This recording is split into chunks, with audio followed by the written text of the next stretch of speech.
بحثا عن مجد قاري جديد رحل الوداد البيضاوي إلى تونس، وهناك واصل الفريق تحضيراته لموقعة رادس بجد وحماس وعين نجوم القلعة الحمراء على اللقب.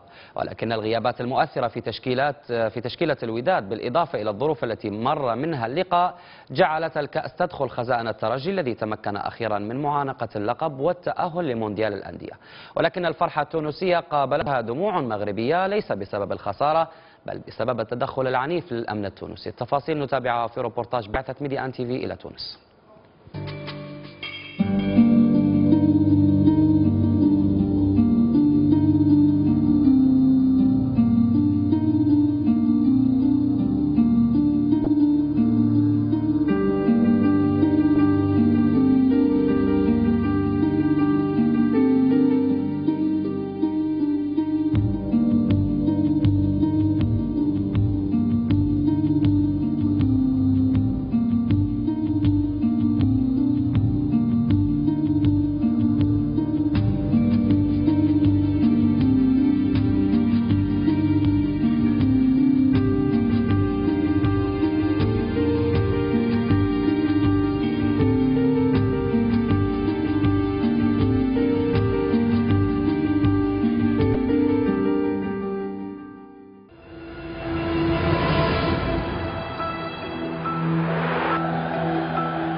تسلق سلم المجد بروية حتى وصل إلى القمة، وها هو اليوم في الطريق إلى منصة التتويج بعد طول غياب.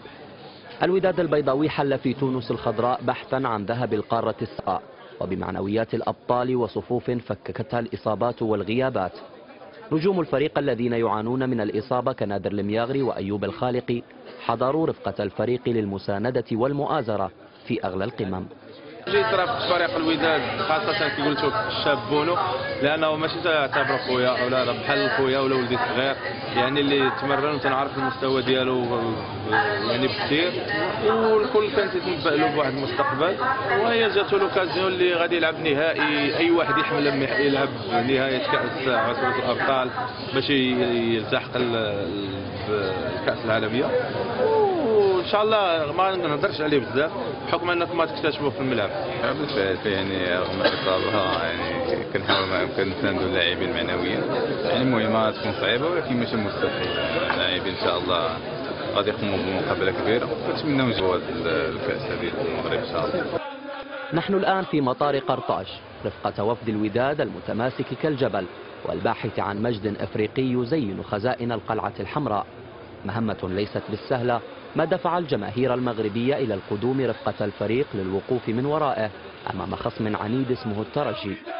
الإجماع على الوداد يجسده تكاتف الجماهير، فأحباء الرجاء حاضرون هنا، ومنهم هذا الشاب الذي ارتدى عن قصد قميص النسور الخضر حين توجوا باللقب عام 99 ومن قلب تونس. هي إذن وقفة وطنية خلف وداد الأمة. فريق الوداد البيضاوي وكنتمناو ليه الفوز في هذه المقابله، وبغينا ما نكرهش نديو معنا لاكوب في الطياره ان شاء الله كما دارت الرجاء ان شاء الله في 9 البدايه. الأناشيد والتغني بالوداد بدأت في المطار ولن تنتهي هنا، فهي احتفالية كبرى طال انتظارها. استقلت بعثة الوداد الحافلة باتجاه مقر الإقامة لتأخذ قسطا من الراحة هناك.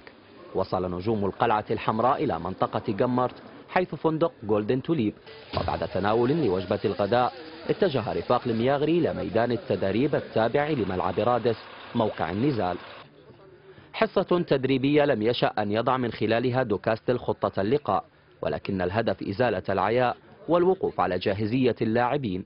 بجدية وصرامة تدرب رفاق بونو، الرجل الذي سيدخل في امتحان حقيقي هو الأول من نوعه في مشواره الرياضي، فدون سابق إنذار شاء القدر أن يغيب المياغري ليكون البديل الشاب ياسين الذي سيلقى الدعم من الرفاق. انتهت التداريب والمعنويات كما العادة تعانق عنان السماء.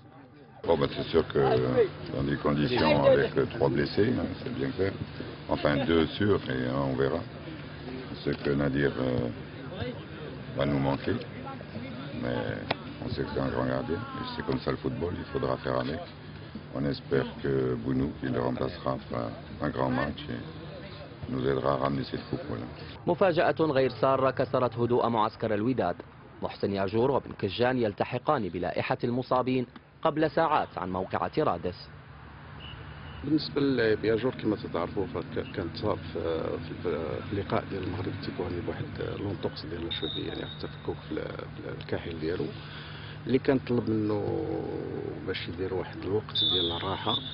مع كل اسف يعني درنا ليه ليغ، درنا ليه سكانر، درنا كل شيء، لقينا بانه لي ليغامون ما مقيوسينش، ولكن هذيك لونطوكس شويه صعيبه عنده، تخصو لا طلب واحد المده على الاقل ديال 15 يوم ديال لي موبيليزاسيون، يعني باش تبقى الرجل ديالو واقفه باش يرجع للميادين بحال اللي كان. صراحه اي لاعب يتمنى يشارك في النهائي، يعني النهائي شيء على شيء، يعني عنده حلاوه يعني مغايره للمقابلات يعني كيكونوا. الان كنظن ان هناك لاعبين اللي غادي يعاودوا محسن الجسور، وان شاء الله هما اللي ان شاء الله نتمنى نصيبهم الفارق ان شاء الله، ويكون الكاس بالنسبه لنا ان شاء الله. مهما كانت الظروف ورغم الغيابات، أسوار القلعة الحمراء ستستعصي على أبناء باب السويقة. والله العظيم ولو كان الترجي لعبوا معاهم بستة لاعبين غادي نهزموه في قاع طاريه، ان الفريق الوداد البيضاوي فريق قوي وفريق كبير، وان شاء الله جاي باش يحقق نتيجه ايجابيه في مدينه تونس، وان شاء الله غنهديو الفوز ديالنا الوداد المغربي، الشعب المغربي، وسيدنا الله يسترنا ان شاء الله. في الجهة المقابلة جماهير تونسية تستعد للقاء وتتوعد بملء المدرجات لمساندة الترجي الذي عانده اللقب في 4 نهائيات خاضها في هذه المسابقة. إقبال منقطع النظير على تذاكر اللقاء التي طبع منها نحو 50,000 تذكرة في أول لقاء سيحظى بحضور جماهيري كبير بعد ثورة الياسمين وسقوط نظام بن علي.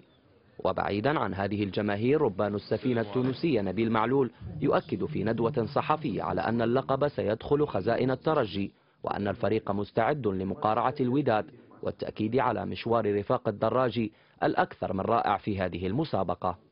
والله انتم الاخوه المغاربه قاعدين تحبوا تحطوا معناها البريسيون علينا وتقول لا سي با سي بريسيون انترناسيونال.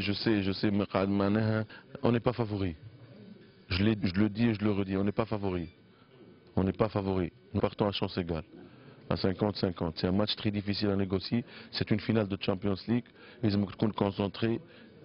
On doit être discipliné في الفينال هذه. Une finale, ça se gagne sur le terrain. Et elle se gagne, ça ne se joue pas. Une finale, ça ne se joue pas, ça se gagne.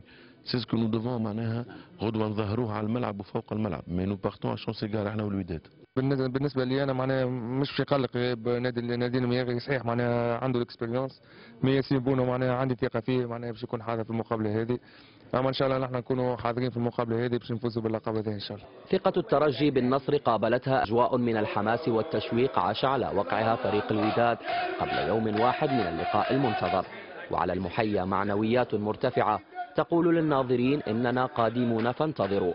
مضى الوقت سريعا وحان موعد الحصة التدريبية الأخيرة على ملعب رادس.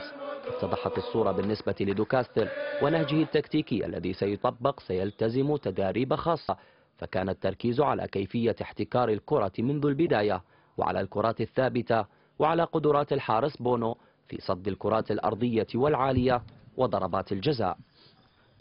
أنا بواحد لوبجيكتيف هو أننا نجيو باش نحملوا الكأس إن شاء الله من مدينة تونس. يعني المقابلة ما تكون سهلة بحكم الفريق التونسي غادي يستقبل في الديار ديالو، يعني كحنا كلاعبين يعني واعيين بالمسؤولية اللي عاتقينا، وتنتمنى من الله باش نعاونوا جميع اللاعبين، نعاونوا الصديق ديالنا الحارس أول مقابلة له، يعني نعاونوا بواحد الروح قتالية. حاول المدرب أنه يوقف على آخر الرتوشات باش ناخذوا المقابلة إن شاء الله غدا.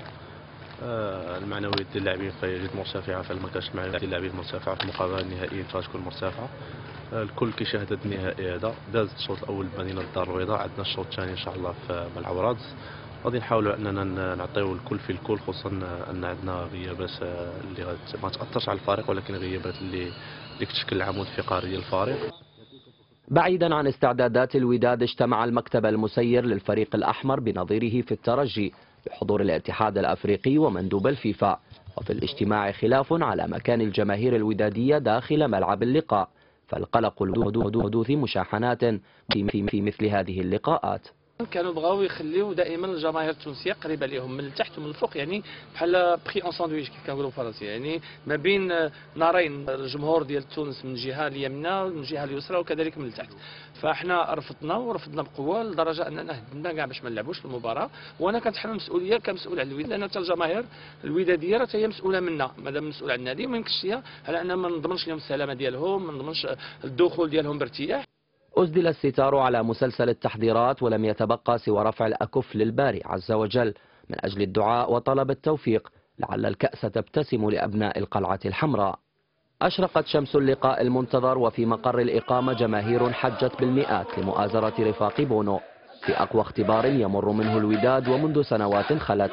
الأعلام المغربية واللافتات الودادية والأهازيج تزين مقر الإقامة، والعصبة يا وداد عبارة تتردد على المسامع بين الفينة والأخرى في إصرار على حصد اللقب ومن قلب رادس. وسط انضباط كبير وعزيمة لا نظير لها غادرت البعثة الحمراء الفندق والوجهة ملعب رادس الذي اكتظ بالجماهير التونسية، ولكي يمر اللقاء في أفضل الظروف انتشار أمني غير مسبوق لرجال الأمن، خاصة في الجهة التي ستشهد دخول الجماهير المغربية إلى الملعب. جماهير تصر على أن رفاق بونو سيعودون للوطن بكأس البطولة.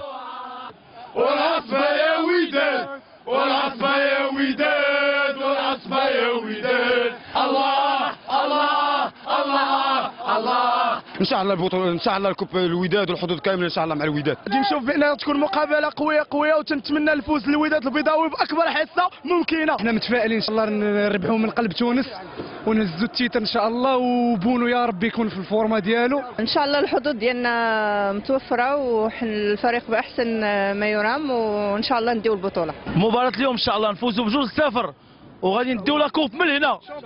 شامبيونز ليغ وداديه، الشامبيونز ليغ وداديه وغادي نهديوها للجمهور المغربي. الجمهور المغربي كافه ان شاء الله اليوم الوداد غيتحقق لنا اللقب الغالي ان شاء الله اللي كنتسناوه منذ زمان، وان شاء الله هذا هو النهار ديالنا وغادي نهديو هذا الكاس هذه ان شاء الله صاحب الجلاله محمد السادس وجميع المغاربه. 40 مليون مغربي ان شاء الله اليوم غتفرح معنا. وديما وداد ان شاء الله، وكافه حنا خداجينك ناشطين جينا ان شاء الله لهنا باش نجيبوا الكوب، وديما حمراء وديما حمراء وديما حمراء. غندوا الكوب واخا مع غيابات المياغري وخالقي ان شاء الله باذن الله. الحمد لله غنجيبوا الكاس وغنفرحوا المغاربه جميع خارج الوطن وفي ارض الوطن. كنتمناو ان المباراه في المستوى كتصرف الكره العربيه اولا والكره ديال شمال افريقيا خصوصا ما بين تونس والمغرب، خصوصا انا كنعرفوا انهم غيتلاقاو ان شاء الله في كاس افريقيا القادمه. جيت من الجزائر وجزائري وتساند الوداد البيضاوي. جزائري ونساند الوداد البيضاوي وجيت مع خوتي من هنا وجينا نسيبورتيو الوداد ان شاء الله، ان شاء الله ربح الوداد ان شاء الله.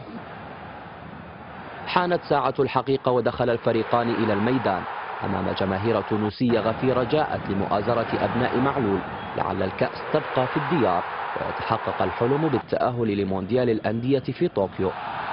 سيناريو اللقاء ضغط تونسي وسيطرة نسبية للوداد على الكرة، إلى أن جاءت الدقيقة 21 بهدف المباراة عبر المدافع الغاني هاريسون أفول الذي توغل من الجهة اليمنى وأسكن الكرة بنجاح في شباك بونو.